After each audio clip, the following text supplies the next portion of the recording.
La bande-annonce communication. Journal gratuit de petites annonces diffusé à 45 000 exemplaires partout dans la région. La bande-annonce, c'est aussi votre partenaire de communication pour ne plus passer inaperçu. Création et impression de vos cartes de visite, affiches, banderoles, flyers. 2 agences à votre écoute sur Ganges et Quissac et par mail à contact@labandannonce.fr. La bande-annonce communication, agitateur de pub.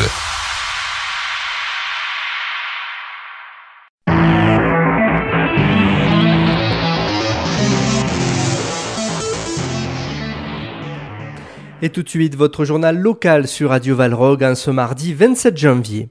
Avec cette conférence au Vigan sur Roger Delteil ce jeudi de 18h à 20h, salle du Cantou, proposée par le comité mémoire du pays viganais 1914-1918. Une conférence intitulée Roger Delteil, natif du Vigan, mort au front en 1915, d'après son journal de guerre, et proposée par le professeur honoraire Gérard Delteil de l'Institut protestant de théologie de Montpellier et par le professeur d'histoire contemporaine Pierre-Yves Kirch-Léger de l'université Paul Valéry de Montpellier. Je vous le rappelle, c'est donc ce jeudi de 18h à 20h, salle du Cantou au Vigan. L'enseigne montpelliéraine de puériculture Orchestra en discussion actuellement avec l'agglomération nîmoise. Après des négociations avortées en décembre avec la ville de Béziers, Pierre Mestre, PDG d'Orchestra, recherche désormais un terrain d'une 20aine d'hectares pouvant accueillir une structure ainsi que 300 emplois. Nîmes qui a l'avantage selon le PDG d'être situé sur la route de Marseille où arrivent les conteneurs de vêtements et où se trouve le second plus gros magasin du groupe. Une opportunité urgente à saisir pour l'agglomération nîmoise, puisque le groupe risque de tout rassembler sur le Pas-de-Calais, où il vient de faire l'acquisition d'une surface de 48 000 mètres carrés.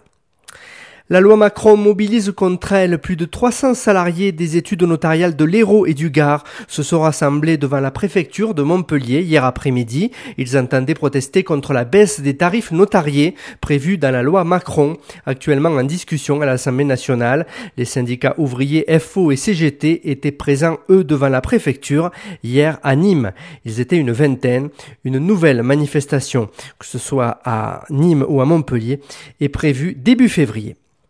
La 22e édition du salon Millésime Bio se tient depuis hier et jusqu'au 28 janvier au Parc des Expositions de Montpellier, un salon du vin bio qui accueille 800 exposants venant de 14 pays.